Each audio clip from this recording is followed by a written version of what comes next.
안녕하세요. 디스멘터리입니다. 몇 년 전부터 중국이 조선 굴기를 내세워 적과 공세를 펼치면서 상당량의 LNG선을 수주했습니다. 하지만 첫 번째 LNG선부터 인도가 1년 가까이 지연되었을 뿐만 아니라 기술적인 완성도가 떨어져 한국이 다시 주목받고 있다고 하는데요. 오늘은 이에 대해서 이야기해 보겠습니다. 지난 2017년 프랑스 선사 CMA CGM은 중국 후동 중화조선과 상해 외고교조선에 각각 5척과 4척의 컨테이너선을 발주하면서 한 척의 LNG선도 주문했습니다. 원래 이 선박은 2019년 11월에 인도될 예정이었습니다. 프랑스 선사는 올해부터 강제적으로 적용되는 국제 환경규제에 대응하기 위해 LNG 추진선을 발주했습니다만 7월 현재까지도 선박을 인도받지 못한 상태입니다. 위에서 언급한 환경규제는 선박연료에 포함된 황함유량을 0.5%로 강제적으로 낮추는 것을 말합니다. 이를 어기게 되면 심할 경우 선박의 운항 자체를 허가하지 않으므로 모든 선사는 필수적으로 이를 지킬 수밖에 없죠. 이 규제 덕분에 황함유량이 전혀 포함되지 않는 LNG선이 대안으로 떠오르며 발주가 크게 증가했습니다. 하지만 이런 규제가 시작된 지 벌써 7개월이 훌쩍 지났음에도 선박은 도커에서 잠자고 있고 상해 외고교조선은 7월 말까지 선박을 인도한다고 약속했지만 이 또한 지켜지지 않을 것으로 보입니다. 한때 중국 정부는 조선업 세계 1위가 되겠다며 조선굴기를 내세우면서 제로금리 수준의 파격적인 혜택을 부여하며 외국 선사들을 유혹했습니다. 하지만 처음에는 효과가 있는 듯 보이더니 언제부터 쪼그라들기 시작했죠. 여기에는 품질 문제가 자리 잡고 있습니다. 전세계 모든 나라의 해운업 종사자들이 참여하는 SNS에는 해외 항해사나 기관사들은 중국에서 건조되는 선박의 품질이 너무 떨어지고 너무 잦은 고장을 일으켜 애로사항이 많다고 토로하고 있습니다. 또한 한국, 중국, 일본에서 건조되는 선박 중에서 유독 중국 선박에 대한 불만이 많아지면서 선주들은 중국 조선업에 강한 불신을 표하고 있다고 하는데요. 여기에는 크게 두 사건이 자리 잡고 있습니다. 지난 2018년 6월 중국 후동 중화조선이 건조한 글래드스토너가 호주 해상에서 엔진 결함으로 운항이 중단된 적이 있습니다. 선박에 엔진 결함이야 있을 수 있는 일이지만 문제는 2달이 지나도록 수리하다 정밀검사를 실시했는데 수리 불가 판정을 받았습니다. 즉 수리하느니 고철로 파는 것이 이득이라며 폐기 처분을 결정한 것이죠. 통상 LNG선이 20년 이상 운영한다고 보는데 설령 2년도 되지 않은 배가 폐선됐다는 것은 상상도 할 수 없는 일입니다. 글래드스토너 사건은 중국 조선업에 강한 불신을 갖게 한 사건이었고 전세계 조선업계 역시 충격에 빠졌었는데요. 두 번째 사건은 위에서 언급한 9개월 가까이 인도가 지연된 사건입니다. 지난 2017년 프랑스의 CMA CGM은 중국 정부의 금리 혜택을 큰 메리트로 보고 상해 외고교조선에 LNG선을 발주했습니다. 다만 아직 글래드스토너 사건이 터지기 전이었으므로 큰 문제가 없다고 보았을 것입니다. 하지만 1차로 인도하기로 한 2019년 11월까지 인도가 이뤄지지 못했고 2020년 7월 말에 인도한다고 약속했지만 이미 7월 말에 접어들었습니다. 언젠가는 인도되겠지만 1년여간 운행하지 못하는 손실은 그대로 조선소에 전가될 수밖에 없습니다. 사실 이러한 인도 지원 소식이 있기 전부터 국내외 선박 전문가들은 중국의 건조 능력에 큰 의문을 품었습니다. 그리고 혹 인도된다고 하더라도 글래드스토너처럼 정상적인 운행이 불가능할 것으로 예상하죠. 결국 한국 조선사에 도와달라고 요청했다고 하는데 일부에서는 중국에서 건조를 멈추고 한국 조선소로 넘어오게 될 것이라고 보고 있습니다. 항산화 규제가 시행되면서 벙커CU나 디젤을 사용하는 선박들은 위기에 봉착했습니다. 항산화물 배출을 0.5% 이하로 줄이기 위해서는 탈항 장치인 스크러버를 설치하거나 아예 선박을 교체하는 상황인 것이죠. 클락슨 리서치는 2025년까지 약 2,000척에 가까운 LNG 추진선이 건조될 것으로 예상하는데요. 중국과 다르게 한국 조선업계는 LNG선 분야에서 독보적인 입지를 가지고 있습니다. 한국이 건조한 선박은 완벽한 품질을 자랑하는 것으로 유명해 전 세계에서 가장 많은 50여 척의 LNG 추진선 수주량을 보유하고 있죠. 지난 2019년 4월 현대사무중공업은 세계 최초의 LNG 추진 유조선 6척을 인도했고 현대중공업 역시 2019년 8월 첫 LNG 추진 유조선을 인도했습니다. 한국이 지금처럼 LNG선과 LNG 추진선 분야에서 독보적으로 인정받는 이유는 세계 최고 기술력으로 만들어낸 격차 때문입니다. 그렇다면 언제부터 시작됐을까요?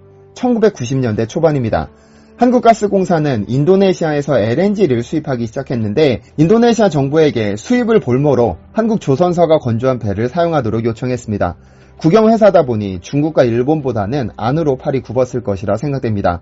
어쨌든 그때 인도네시아 정부는 이를 승인했고 1호 LNG선이 1994년 현대중공업에서 탄생했습니다. 그때 이후로 한국 조선사들은 LNG선 관련 기술을 꾸준히 축적해왔고 26년이 지나 그 결실을 보고 있습니다. 아무래도 26년이라는 노하우가 쌓이다 보니 한국 조선소들은 기본적인 설계 능력을 배양해뒀습니다. 중국과는 다르게 조기 인도가 가능한 것이죠. 일례로 대우조선해양이 건조한 러시아의 야말 LNG선 16척 중 15호와 16호는 한 달가량 조기에 인도함으로써 발주사를 굉장히 만족시켰다고 하죠. 한국의 조선 기술이 얼마나 뛰어나는지를 나타내주는 재미있는 예시가 있습니다. 필리핀에는 한진중공업의 수빅조선소가 자리 잡고 있는데 똑같은 기술력으로 만드는 선박임에도 국내에서 건조되는 선박보다 가격이 저렴하다고 합니다.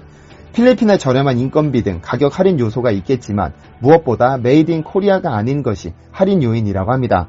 그만큼 한국 조선소에서 한국 기술자가 한국 인력으로 건조한 선박이 세계에서 최고로 쳐주는 것이죠. 이러한 사실은 미국 컨설팅 업체 포텐 & 파트너스의 보고서에도 드러납니다. 이 보고서에 따르면 향후 10년간 2,500척에서 3,000척의 LNG 추진선이 발주될 것으로 예상되는 가운데 이 중 70% 이상은 한국 조선업체가 수주할 것이라고 예상하기도 했습니다. 기술력이 뒷받침되지 않는다면 이런 독보적인 수주는 불가능하겠죠. 한국이 독보적인 기술력으로 LNG 시장을 장악해 나가자 한때 세계 1위였던 일본과 중국이 합작으로 사업을 추진하고 있다고 합니다. 일본의 경우 1980년대 두 차례 구조조정으로 설비와 인력이 크게 감소했습니다. 1990년 이후 사실상 발전이 없죠. 여전히 시장 점유율 10%대는 유지하며 3위를 고수하지만 고부가 가치 선박이 아닌 분야에 집중하고 있습니다. 일본 조선업체 중에서는 유일하게 이마바리 조선그룹만 공격적인 투자를 감행하고 있는데요. 그 외 조선사들은 중국과 협업을 통해 위기에 대응하고 있습니다. 중국의 양쯔강 조선과 일본의 미쓰 ENS는 중국의 합작 조선소를 설립했고 가와사키 중공업과 중국 닥스는 최근 두 번째 도크를 완성했습니다. 전문가들은 이러한 협력이 중국 조선업체들이 LNG선 시장에 재진입하기 위한 시도라고 보고 있습니다. 2018년에 발생한 글래드스토너 사건 이후로 선주들은 중국의 LNG선 발주를 기피하고 있기 때문에 일본 브랜드가 필요한 것이죠. 일본은 중국의 저렴한 노동력이 필요하므로 양측의 이해관계가 교묘하게 맞아떨어진 것입니다. 어쨌든 앞으로의 조선업계는 LNG선으로 재편될 것으로 보이는데 한국 기업이 좋은 성적을 거두고 있다는 것은 긍정적이지만 아쉬운 대목도 있습니다.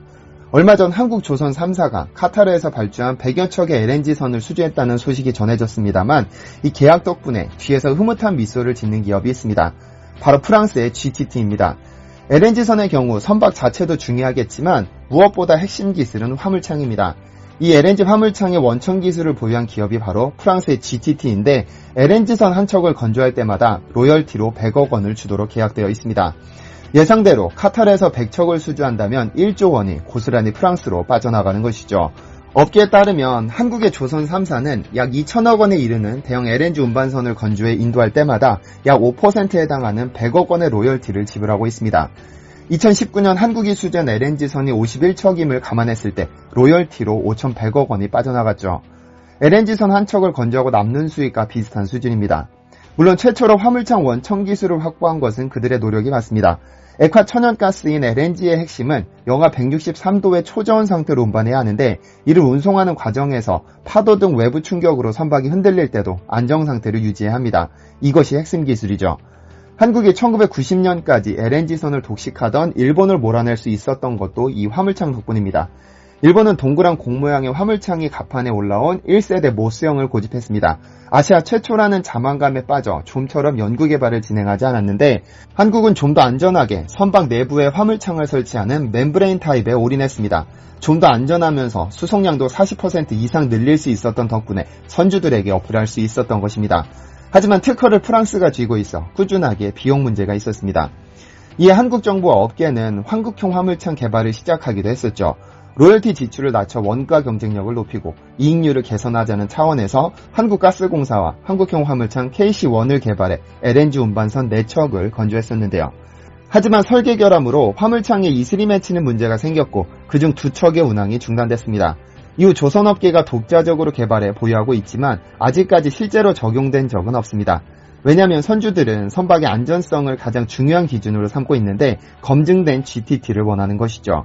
이에 산업통상자원부는 차세대 화물창 사업을 국책과제로 선정하고 프랑스에서 독립해 완전한 한국형 LNG선을 목표로 잡았습니다. 과연 한국이 이 부문에서도 독립적인 기술력을 확보하게 될까요? 시청해주셔서 감사합니다.